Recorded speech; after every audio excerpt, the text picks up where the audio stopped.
We are back on It's Always Game Day in Cincinnati. Lindsay Patterson, Mike Santagata here. Mike, how you doing? I'm doing pretty good, Lindsay. How are you doing? Not too bad, not too bad. Short work week. Not a whole lot going on in the Bengals world, but playoff football. I'm going to be completely honest with you. I was very extremely lazy. I watched football Saturday, Sunday, and Monday, and that's all I really did. How about you? Yeah, same, pretty much. I told myself going in, I'm like, playoffs are going to be a bummer. They still are. I was bummed that they weren't good games except for the Rams and the Lions game. Other than that, it was pretty it wasn't that great, to be honest. Yeah, I mean, some surprises for me, but there weren't good games. It was like I thought the other team was gonna pull that out, and then yeah, like I picked the Browns and I picked the Cowboys, and they both got dominated. And I enjoyed it. I mean, Same. I don't fans, yeah, feel bad for some fans that deal with that, like that stinks. But no, man, couldn't happen to a worse organization with what they've done with the Deshaun thing and everything else. But I feel bad for the fans though, because I know plenty of Browns fans, and I'm just like, you supported them through all this, and this is the repayment and the fun that you get out of like your best season. I think this was better than the season that they won the AFC. Like this felt like more of a team that could compete than the Baker one that won the AFC North. To me, maybe I'm wrong on that. Maybe We it's didn't about win the the same. AFC North. They didn't. Oh, they were a wild card team that year too. Right? They played the Steelers round one that year. Yeah, they were favored going into that game, and I think a lot of people were thinking like, man, that defense, defense wins championships. They were close to pushing for the number one seed in the AFC North, and then to get beat like that is just brutal. And Well, Flacco it's turning back. wild what happened to them, honestly, in the last 48 hours because you can focus on that game. Imagine it being against any other team, but it's against the team that you gave draft picks to. You losing that game helps the Texans draft pick in the first round in this NFL draft. You have a rookie deal on CJ Stroud, who's been really fun. And I think that he can give the Ravens a battle in the divisional round. We'll get to that later this week when we do predictions. But you get embarrassed. And we kind of felt like I don't know about you, but I kind of felt like the Joe Flacco run would end at some point, and it ended pretty badly. I mean, 2 pick sixes in 2 minutes. Miles Garrett couldn't get anything, and not surprising because of the matchup who he was going to be facing on the offensive line for the Texans. But yeah, I was really surprised with the way that game went in the second half. Yeah, yeah, because it was okay in the first half, and then it just fell off the rails. Yeah, the Cowboys one was more wild to me because they got spanked from the start. They didn't have a shot in that game. Like it was what 21-0, and they missed an extra point, right? So it was 20-0 actually. I don't remember exactly, but that was But I guess we have to talk about the Steelers too. Yeah. Expected. Somehow that was the second closest game of the weekend. There was a chance for them, honestly, in the second half because I If was kind Mason Rudolph didn't throw that interception at the goal line, of that felt like the difference because you've got guaranteed points there. You're like 3 yards out. Maybe they go for it. Maybe they kick a field goal. Maybe that's how it ends. But instead, you throw an interception. That's just terrible because they had a chance to be down maybe 10 points, or it just didn't. Even 16 just felt like, oh man, that's really tough yeah. the entire time. And it put them to the 20 instead. If they just turned it over on downs, the Bills would be backed up and maybe they can get a stop and get good field position. Instead, they're at the 20 because of the turnover into the end zone. That sucked for them. But that game was so much of like, yeah, this is about what I expect. Like I thought the Steelers would keep it a little closer than some people might think, but they weren't going to win, and that's kind of what happened. Yeah, I mean, the Steelers are probably one of the worst teams to go into the AFC playoffs if you look at the rest of the teams. They found a way to get in. They credit to them. They had 10 wins on the season. They beat the Bengals twice when they were facing Jake Browning. But for me personally, I don't know. I believe that the Bills could be the upset team in the AFC to find a way to make it to the AFC Championship game or find the way to make it to the Super Bowl. I wouldn't be surprised if they were able to. Obviously, CJ Stroud and the Texans are a really fun team too. But the way that the Bills started to play in the second half, and I mean, obviously, it's kind of a different week. The game got moved, got played on Monday night because of the snowstorm. And they looked fine. They did enough to win. But at times I thought, wow, even though KC's wide receivers have a lot of drops, they still have a really good defense. And I know Kansas City will be on the road, but as I've mentioned before, Kansas City has played better on the road than they played at home this season. So I don't really know how much that's going to be a factor for Patrick Mahomes. I'm not trying to get too much into next weekend. But for me, when I looked at just kind of how the Bills played, I don't know. I don't know if I'm sold on them being able to beat Kansas City. Yeah. Well, yeah.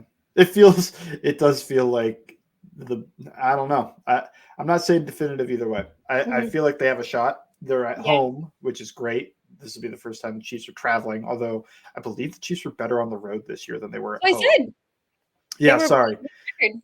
Yeah, yeah. So I just, like I can't get the last game that they played out of my head. And even though the Bills almost won that game, it's Mhm. like, yeah, but you let them come back, kick the field goal, tie the game in 13 seconds, and then couldn't make the stop in overtime. And for some reason, that's just living in my head. But I don't Right. know. Yeah, Well, I root for the Bills in this situation. oh, 100%. I'm a big Bills and Texans fan. I know how a lot of people feel, oh, normalize maybe rooting for your AFC North team, the solo team that's out there. Not me. I want it to be the Texans and the Bills in the AFC Championship game. That'd be fun. Obviously we'll get to predictions, what that's going to look like later. And you can even look at the Kansas City game versus the Dolphins. I mean, the writing was on the wall for the Miami Dolphins. It Sure. just they just can't beat a winning. They couldn't beat a winning record or beat a team with a winning record most of the season. And it just was. It's. I don't know what you do if you're the Dolphins. I think they have some really hard decisions to make when it comes to Tua. Well, the GM said he wants him long term, and uh, the crazy thing to me was that I guess they're just letting Christian Wilkins bet the GM. I think it was GM said Christian Wilkins bet on himself, and now he gets to test free agency. He did a great job, or something like that. I was like, What you're a not upping the offer. That's not what you mean. You just mean like, nah, he played himself out of a Dolphin contract. yeah. That they have some decisions to make, and I just don't know. I mean, you look at the AFC East. Look, the Jets, Aaron Rodgers will be back. They still have a lot of talent, young team. We'll see what that looks like, but it's still the Buffalo Bills division until further notice. I just don't. I don't trust the Miami Dolphins. And now that you look at this divisional round, or even just look on the AFC side, I mean, I feel like they're obviously the four best teams. Everybody was a division winner, which isn't super surprising. But we'll see what that looks like next weekend. NFC side, I agree with you. The Cowboys Packers. Good for Jordan Love. I mean, goodness, over the last two off seasons, even going into this year, there was so much talk about it was Aaron Rodgers in the front office. Aaron Rodgers goes to the Jets. What's it going to look like for Love? They only had 9 wins. They get into the playoffs. And when it rained, it poured for the Cowboys. And for me personally, with the Dallas Cowboys, I thought that they would lose in the divisional round. I really didn't have much faith for them to go long term, even though that they did have success during regular season. But that game was it's kind of wild to think about if you look at some of these matchups. I mean, even on the Rams and Lions side, which was our only good game of the weekend. No surprise, really, because the Rams started to play really good football in the late stretch. They weren't really beating a lot of teams with winning records, but they still were playing good football. And Matthew Stafford is tough. At times, felt like he was playing like the MVP of the league, and their rookie wide receiver. And then obviously, when you have guys, when you have a running game too, it's been really fun to watch for the Rams. But the Lions, what'd you think about that? 32 years. Happy for him. Happy. I was a little disappointed that booed Stafford. I was just like, oh, well, I know a playoff is your opponent. You're not going to cheer them. Yeah, but I mean, those boos were vicious. That's what I was thinking. And anytime there was like a missed throw or anything that Stafford did wrong, it was loud. I didn't know that they felt that way. I mean, I guess I don't know the whole thing. I know the Bengals fans, if you're on the outside, maybe you're confused about how they reacted with Palmer, but the whole Palmer thing was like he threatened to retire. The Bengals wanted him to start. The Lions were, I think, fairly okay with moving on. Yeah. And Stafford wanted to go somewhere where he could try to win a championship within the next year, and he did go and win a championship, as we know. And the Lions were able to rebuild because of that and build up a team. And Jared Goff's better than he was in LA for the most part. So I thought it was like one of those rare win-win. Sure, the Rams win more because they won a championship, but it is a win-win trade. It's not like the Lions lost that trade.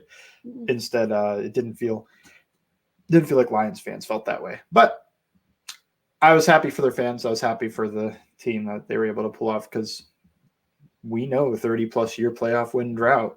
I know how that felt when Jermaine Pratt intercepted the ball against the Raiders to seal it. So happy for him. I just wish that they were – I was surprised about the whole Stafford situation. That was by far, I mean, doesn't even need to be said, obvious thing, by far the best game. But I thought that going in, and it exceeded my expectations for a game, even though I thought it was going to be a good one. Yeah, and it's kind of cool that Mike Tirico had the very, very, very similar call for the game. And imagine him being on the mic for this when he was on the mic for the Bengals playoff drought win. And I thought that was really cool, and just to get two really close games. And I mean, I know there's plenty of TikToks and videos out there, but somebody did the side-by-side, and it's very, very similar. And I'm sure Mike Tirico thought to himself, I've heard my Bengals call plenty of times. I'm probably going to do the same thing if the Lions win. So good for their fans. It's a really long time, and this team could go on a special run. We'll see what it looks like. I've compared a couple of the teams in the playoffs to the Cincinnati Bengals 2020-21 run, and it was the Houston Texans. And obviously it's a little bit different because it's a first-time head coach and rookie year for CJ Stroud. A lot of young guys on their team. Their future is extremely bright. If you're the Jags right now, you look at the AFC South, who I think at one point we thought, oh, that's Jacksonville's division. You have Trevor Lawrence. Now you have a team like the Texans who are young. They have the draft picks, a lot of rookie contracts, and the future is going to be fun for them and good for them with just kind of how the way things went with Deshaun Watson, to maybe having their franchise guy. And well, not even maybe, I feel pretty good about it with CJ Stroud. I know it's only his rookie year, but you win the division, get a pretty comfortable win against the Browns. Honestly, he pretty much got to sit out the whole second half of that wild card game. If you think about it, he get 2 pick sixes out there for a little bit. They take him out of the game in the fourth quarter. We'll see what it looks like. He'll obviously have a really big test against Baltimore's defense on the road with a number 1 seed, but we'll see what that looks like next week. Let me ask you this. Any other thoughts about the wild card weekend and the teams? I think we covered. Oh, wait. Well, I guess the whole, Jason Kelce retired. I don't know. Yeah, the Eagles, man. Yeah, Eagles got stomped. I started getting more and more into the idea the Bucs win, even though that was the one I was the least confident in when I first predicted it. Going 3-3. I'm not gonna tout that I knew everything. Did you beat me? I know you picked the Packers. I don't remember if you picked the Texans. I did not pick the Texans. I picked the Browns. Okay. Did we both go 3-3? Because you picked the Eagles. I think that was the other difference. Yeah, that was probably the other difference. We probably both went 3-3. Nah, usual. Yeah. But I was 1-3 after the first 2 days. I was like, "Ooh, this is bad." Next week or on Thursday, though, we'll probably have different opinions. We'll see what that looks like. I'm excited about the divisional round. I really am. Yeah. Though I wish the Bengals are playing in it. Jason Kelce, Cincinnati legend. First ballot Hall of Famer, 6-time first team All Pro. Crappy game to go out on, but great career, and even finished it with, I think it was another All Pro this season. So he really, it's kind of weird that he hit his stride so late in his career. Like, he went from being pretty good, solid, fine, athletic, but needs work, and just got better and better and better and better. And then his last, I think it was 8 years, he was either a Pro Bowl or a first team All Pro every single year. And that's awesome. Yeah, no, one of the things that stands out for me, I mean, outside of his amazing careers, I always thought if the Bengals ever have a Super Bowl parade, I think about Jason Kelce and just how he was amazing on that parade float. And I'm like, man, that's what I want. I want a championship. I want it to be like that in the city. And he fully embraced being a Philadelphia Eagle. Just a really amazing career for him. And I'm sure he's going to be landing in a broadcast booth or be on a Sunday show somewhere if he wants to be. Would be huge for a network. I was always kind of hoping at some point maybe he'd be in Cincinnati for maybe a season or so, but they have their guy in Cincinnati right now. I just think it would be pretty cool to have him here, and best of luck to him. But yeah, really unfortunate game for them. Not really surprised, just the way the Eagles started to play the second half of the season. But man, if you're Philadelphia, you were a play away, probably a call away from winning the Super Bowl, to first round exit, to not winning your division, to at one point, I think week 11 they were 10-1 on the season, and the Bucks were 4-7. Yeah, yeah. The Eagles won one game or the last whatever. Yeah, it's just That's that. Do you think that is? I think you would have to say, when you think about some of the collapses of the season, I would put the Jags up there pretty high. Just Jags were the 1 seed and they didn't even make the playoffs, so that is the biggest one to me. But this is huge. So let me ask you this: we get past these wild card games, and we both agree Rams Lions was the best one. AFC North 0-2. All that talk about the AFC North getting into the playoffs, man. If Baltimore falls, that'll be wild. But we'll see what happens. They're obviously the best team out of all of the four AFC teams. If you are watching, you watch those games. And I know the Steelers actually put up a little bit of a fight in the second half and made it a game and had a chance.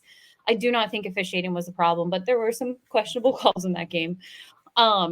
Would you rather, we'll focus on the Cleveland Browns game. Would you rather sit at home wild card weekend, or would you rather be the Cleveland Browns versus the Houston Texans and lose by 31 plus?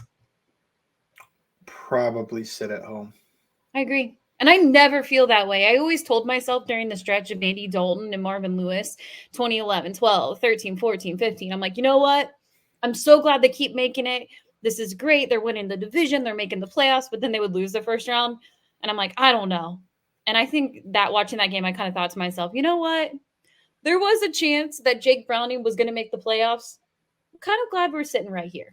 Yeah, and it would have to be the Bengals situations what I'd rather watch. Like I'd rather go get blown out in the playoffs than have a losing finish, especially anything like 4 or 3 wins. Like that's just such a brutal watch all season.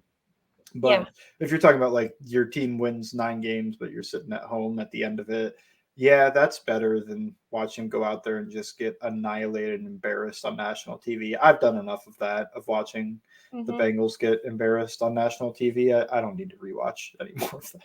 Yeah, I'm sitting here like, get healthy. You sit at 18 right now in the draft pick. We'll see what happens. But that's where I'm at when it comes to wild card weekend. Nothing too crazy. Now on to divisional round. We'll have more to talk about on the Cincinnati Bengals side when we come back on It's Always Game Day in Cincinnati.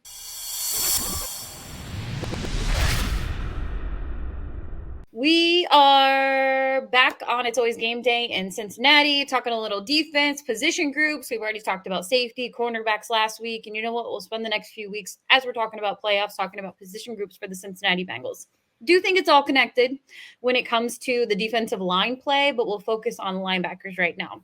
We've talked about Logan Wilson, Jermaine Pratt over the season. Kind of felt like they had disappointing years, but still feel like it's all a domino effect. It's affected by poor D-line play or linebacker play, how it connects to your secondary. What are some of your expectations when you look back on how Logan Wilson and Jermaine Pratt played? We'll focus on them first. So expectations next year, or just do you think this was kind of a just a down year for them? Oh yeah, gotcha. Yeah. I think I expect them to be better next year. I think that's easy to expect. I mean, they both had some of their worst seasons as professionals by metrics, film, whatever you want to use. They got picked on, and they didn't have any help.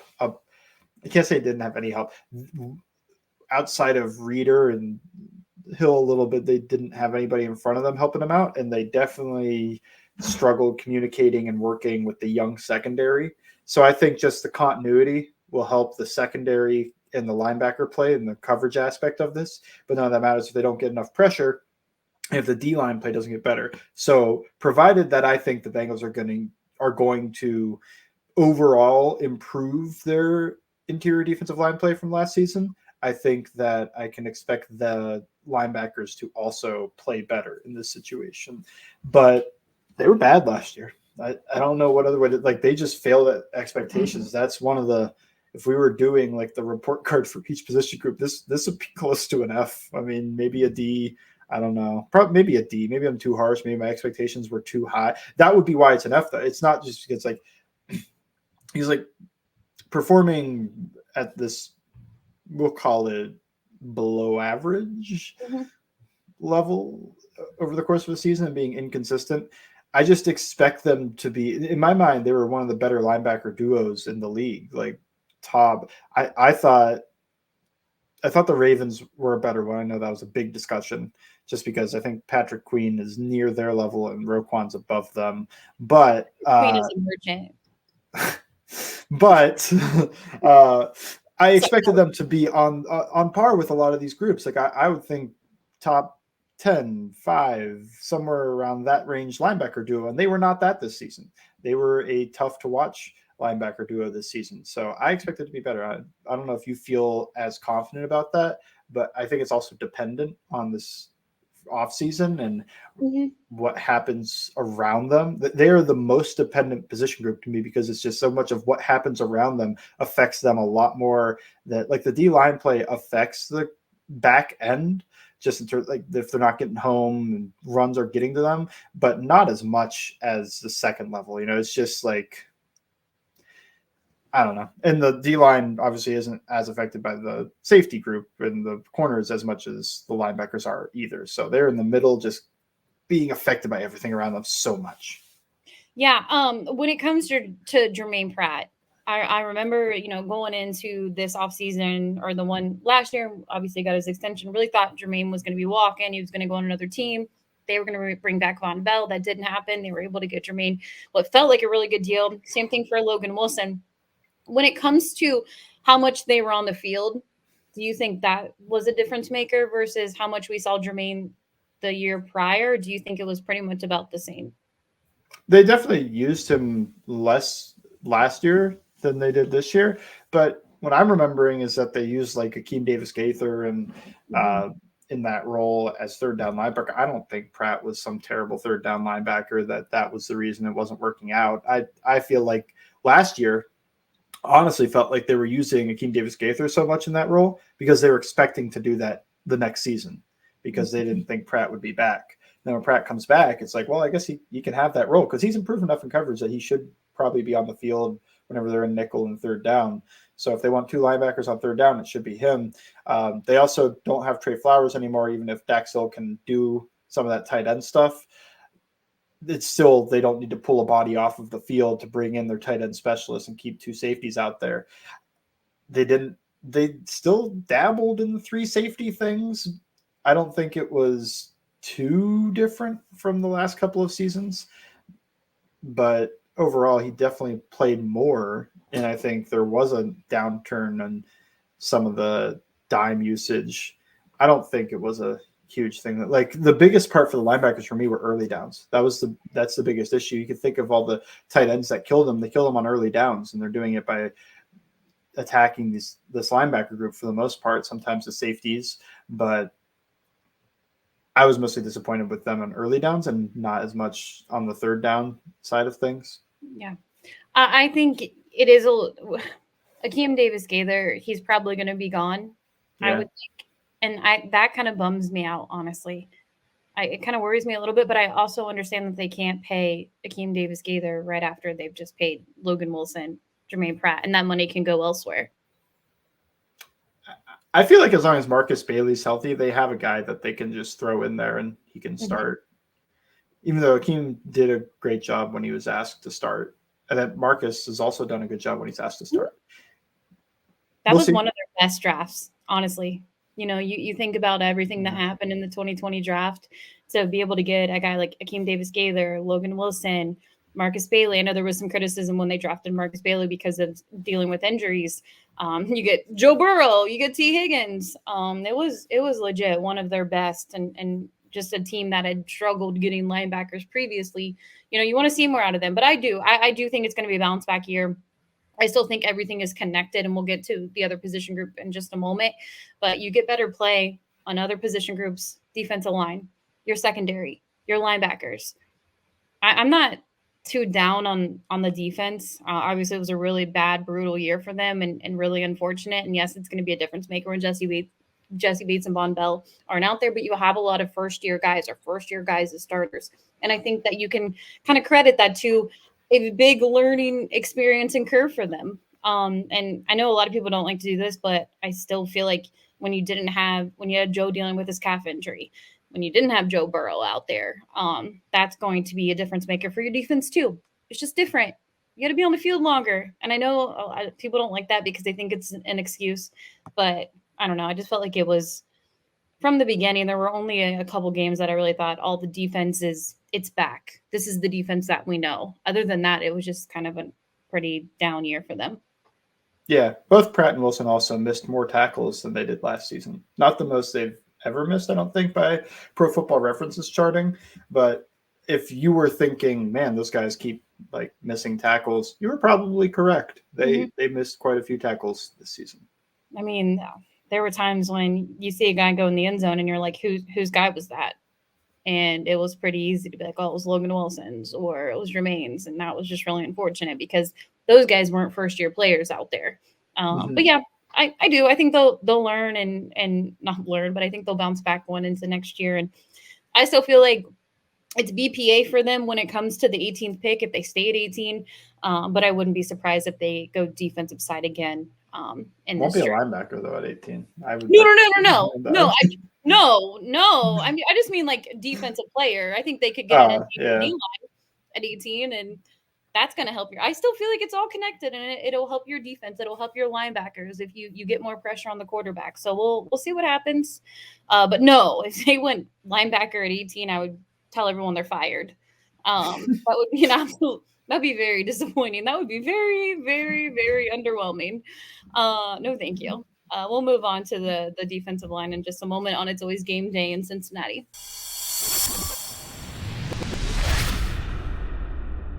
We are back on It's Always Game Day in Cincinnati. Interior D-line, defensive tackles.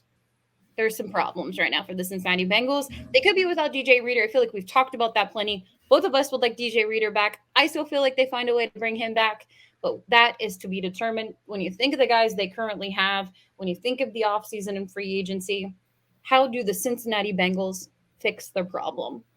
This is a glaring need to me. I mean, I feel like it's time to probably, if Zach Carter is going to play, it should be like 5 snaps a game and not being forced on the field for 30 snaps a game or anything like that. And Tupou just doesn't seem like the same guy he's been before. They thought this was a downturn for him. So they don't have, and I think Tupou is currently actually a free agent. I just kind of expect him back because I don't know where he's going.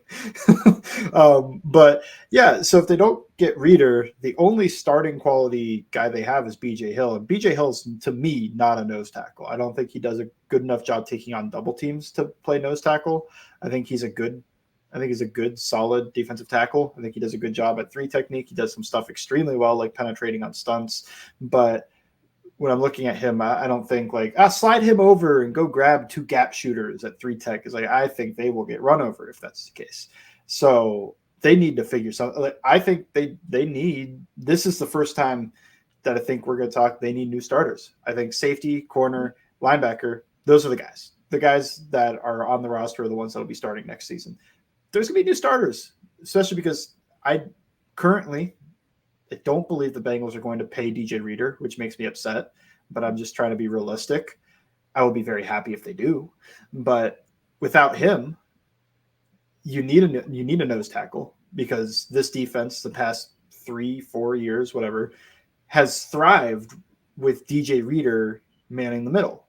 And they need that big presence in the middle of their defense. They play this 3-4 odd front, and a lot of it revolves around having a nose tackle that is a stud. So if you're not going to pay Reader, which just doesn't seem to align with the philosophy of the defense, but fine, whatever. He costs too much. He's almost 30, whatever excuse they're using. You need to find somebody who's good, who can do that job. I don't think you can just try to bargain bin it and do like what they did for tight end this season or what they did for safety. Maybe you could do something like the safety, like draft a guy early, but I think you have to have a veteran that can play a lot of snaps. I haven't looked at the market to see who's coming out, so I'm going to Google that real quick. But you talk about that. I think they need like 2 or 3, maybe even 4 new defensive tackles. Yeah, I think so too. The DJ Reader thing is hard on all kinds of levels just because of coming off the injury. He's getting older and he's not super old. He can still perform. He's really would be a huge addition to bring back, but they feel a certain way about players getting close to 30. And I don't know if he would accept a 1-year deal when another team would probably offer him a 2-year deal. And would the Cincinnati Bengals offer him a 2-year deal? Would he start the season on the IR? We just don't know for that. I think it just needs a makeover. It's not fun, but I've mentioned it before where I feel like the Cincinnati Bengals are dealing with a very soft rebuild, and that's okay. And sometimes you've got to do that. Some of these players who played out their rookie contract or other players that you've brought in, they just didn't work out and you let them move on, or you're not willing to extend some of those players and you want to do better in some of those position groups. I wouldn't be surprised if free agency, I've said it before, and I know you're looking at some of the guys who are going to be available. If they do, they can still spend money. I think a lot of people get scared of the Joe Burrow contract, and it really doesn't hit them or hurt them that much in the 2024 season. That's why I think they're going to tag T. Higgins. So I think they're going to get the deal done with Jamar Chase, and that won't impact their 2024 season. I think that, all of these other moves that they can make, you can still spend money in free agency. You have to. If you want to be competitive, not only in the AFC and the NFL, in your own division, you look at guys. They all have guys who are absolutely terrifying or are having very productive years. The Cincinnati Bengals, they've got to do it. And I think you got to do it in free agency. And if that player is available at 18, you'd take him. Yeah. I don't think the nose tackle market is that great. I don't know. Maybe I'm wrong. You know what? We got to have another plan B. I've peaked. I mean, I just know that they're not going to be interested in anybody who's 30 plus. There's a couple of guys that you could kind of stopgap with that. I think Daquan Jones would be somebody you just throw $6 million at for a season and have him be your nose tackle. But he's 32, so they're probably not going to be interested. Nope. Taylor Tart, they were interested in when he was on waivers, so that might be your move. He's probably the best match for them with what they normally like. He is a nose tackle. He played nose tackle for the Titans for a while there, and now he's with Houston. I think he's getting a little bit of run, but he's not getting crazy amount. They just had the waiver priority over them, despite Houston making the playoffs and the Bengals not. This was a couple weeks ago. I think Tyler Tart is the one that makes the most sense. I don't know what his projected market is. He did just get cut, but I also thought he was pretty solid when he played. He's going to be 27 next season. He's only been in the league for 3 years. Yeah. So he's currently averaging, I guess, $4 million, 4.3. So you're probably going to have to pay that or more. I would think maybe 5, maybe something like 315, 318, somewhere in there. And that's how you're going to try to save money on Reader, bring in Tart, and then try to fill out that room a little bit more. Grover Stewart is also an option, but if you're going to be the Grover Stewart market, who's a year older than Reader and probably not that cheaper, I don't understand why you wouldn't just keep Reader. Maybe the injury thing would scare them off. Grover Stewart just got busted for PEDs though, so there's that thing in there too. If they let Reader go and they sign Stewart for $2 or $1.5 million less per season, I would be very upset. I would be like, that's a downgrade. That he's a good player. I don't mean to say anything bad about him. He's a good player, but it's a downgrade from Reader, and he's older. I don't understand this. You're not saving that much money, probably. I mean, maybe they'll get some crazy deal, but I guess Tyler Tart seems like the guy that, because I feel like they have to sign somebody. They can't go into the draft no nose tackles. I know some people just think defensive tackle, just go sign Chris Jones and Christian Wilkins. Those guys are 3 techs too. Those guys are playing the same position BJ Hill is, and they usually play 2 of those guys on base downs. And I think they need another 3 tech that can play high amount of snaps, but it's probably not one of those 2, first of all. And second, that doesn't fix the nose tackle. You're not fixing the Reader issue by signing pass rushers, even though they need pass rushers too. So that's the whole thing about defensive tackle for them. It's they need everything. I know. And at times when I get so excited that if a tight end or a right tackle or a wide receiver is there. Well, they need a right tackle too. They do. They do. I still feel like they're in a position when you look at 18 that, obviously you just have to value the player. I don't trust them when it comes to drafting a offensive tackle, but at some point they have to get their draft right when it comes to offensive linemen. You have to get cheaper at offensive line too, because they're paying so much money. Yeah. And people get upset. None of those guys are really, maybe Orlando Brown, but even Orlando Brown, those guys are making like top of their position money. It's not like they went out and they bought the best left tackle, the best left guard. Well, they didn't buy the left guard, but the best center, the best right guard, and the best right tackle. They're like, go to work, guys. Like, that's not what happened. You pay a lot of money for competency. Like, they've got solid right guard. They've got a solid center that they bought, and that cost them a lot of money. They got a pretty good left tackle that they bought. That cost a heck of a lot of money. So that's the thing, is like, if you're trying to build this team out, and people talk so much about like, you can't pay Jamar Chase and T. Higgins. Well, I don't think you could pay your left tackle, center, right guard, and right tackle. Like, that costs just as much, and you're not even getting this. Like out of all those guys, T. Higgins is the best player, just at his position. I think he's better than any of those players at their position. No disrespect to them. I think T. Higgins is awesome. So that would be my thought, is like, I don't understand how it's like you can't pay that, but then you can pay 4 out of your 5 starting offensive linemen. And some people want to pay another left guard and put him in over Volson too, which I'm not crazy opposed to, but I think also that would mean you have to draft the right tackle. You have to probably, like, I don't even know if you could afford to your Tart with that. Like, you got to start saving money, cutting some corners to be able to bring in some high quality left guard and move Volson to the bench. Dane Brugler, he has his, I want to say his early mock out, or what I saw before I jumped on here, and he does have the Cincinnati Bengals taking a tackle. So I saw that. Yeah, the Mims guy with 9 career starts, so that would be terrifying. But yeah, none of this sounds encouraging. But on to better days for the Cincinnati Bengals. But yeah, I agree. I think personally, I could see them saying, you know what, we're not going to do the DJ Reader deal. We're going to get 2 players for the price of what DJ Reader would be cost them. So you get Tart for $6 million, or say whatever, and then you find, like, the Texans did a pretty good job finding, was it George Fant, that right tackle? Yeah, mm-hmm. If you could find that, maybe it's Yash Njiman, somebody that's just like Jermaine Illuminor, somebody that costs you I feel like Jermaine will be $2-3 million, just like a stopgap. You don't even have to start them if you get a right tackle at 18, but you don't have to take a right tackle at 18. That feels like a possibility for them.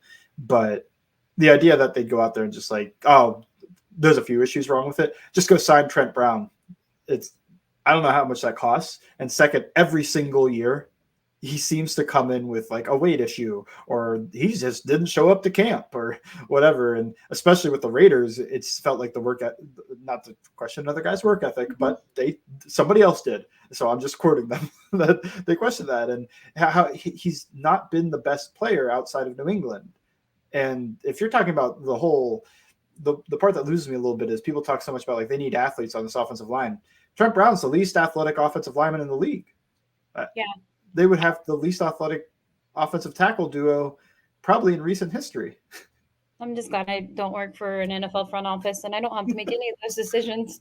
I get to guess. And the good news for the Cincinnati Bengals, or at least for us, we really just got to get through January and February, because in February they have to start making that franchise tag decision. They have to make a decision on Joe Mixon in March. Or first week of March, they have to make a decision. So all of this stuff is going to slowly get together. We'll understand where the Cincinnati Bengals are probably heading going into the draft and free agency, because I've said it before. There's so much of, they still have cap room, and maybe the cap isn't real in the NFL, but the Cincinnati Bengals can spend money this offseason.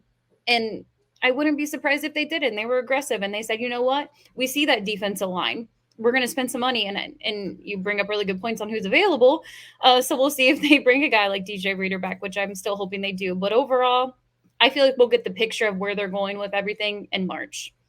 And so you also expect a lot of defensive tackle turnover, but you think Reader might be back. So maybe you just think there's a Zach Carter replacement coming. There has to be. You cannot. I'm sorry, Zach Carter. The depth probably is what you're thinking gets replaced rather than the starting group.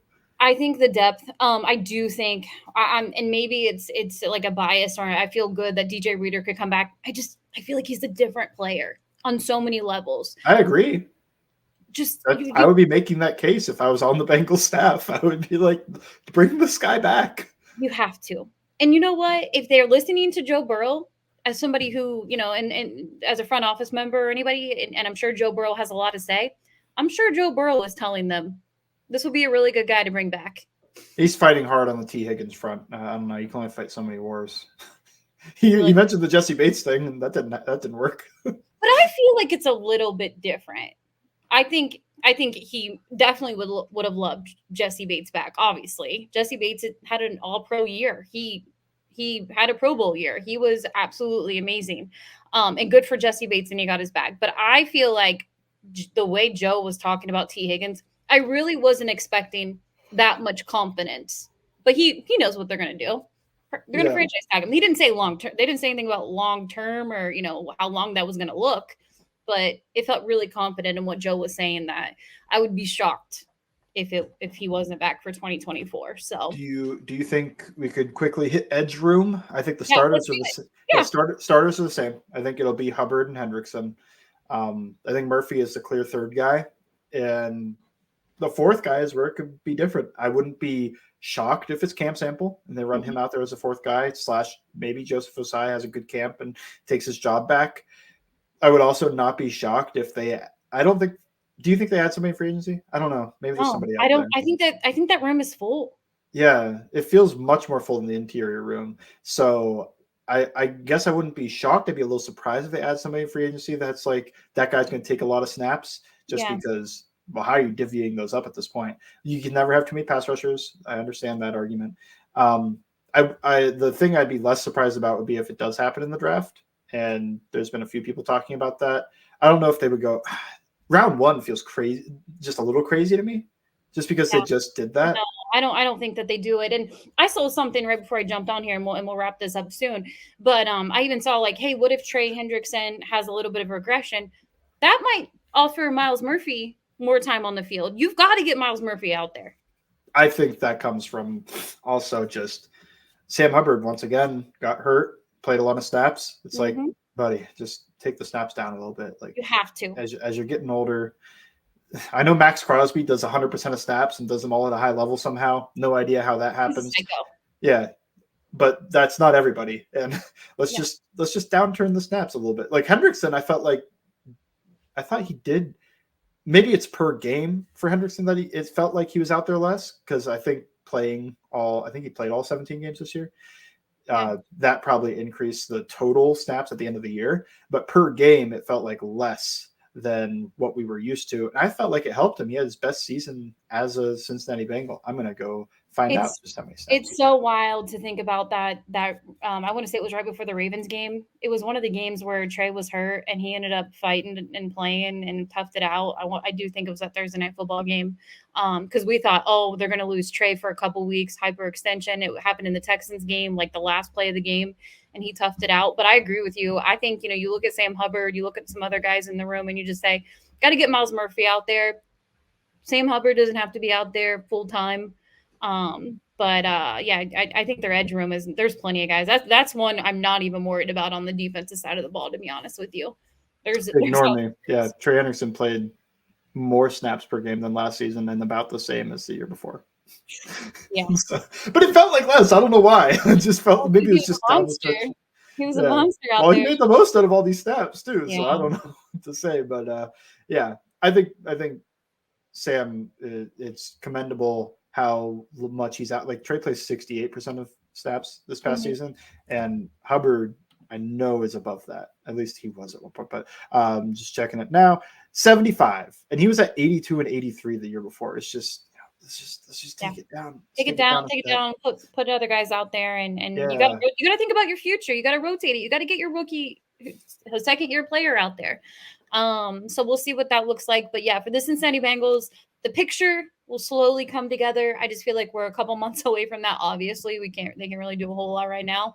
So we'll see what that starts to look like for them on the defensive side. But yeah, it'll be fun to kind of guess where they're going to go at 18, but we have plenty of time for that. We're over 2 months away before we get there. So we'll see what that looks like for them. Plenty to chat about on the defensive side. We'll flip to the offensive side. position groups, and you have a great piece, speaking of defense, on Dax Hill. It is out there. Fans should check it out. Quick summary of it. There's an honest look at a season, good, bad, and a little bit about why PFF grading is something you probably shouldn't use as just the end all for looking at a player. Yeah, 100% agree. Go check it out. All Bengals, Bengals_Sands on Twitter. You can follow me at LNDS Patterson. We'll be back later this week to talk a little more Cincinnati Bengals and a look at the divisional round of the NFL playoffs. Thank you for listening to It's Always Game Day in Cincinnati.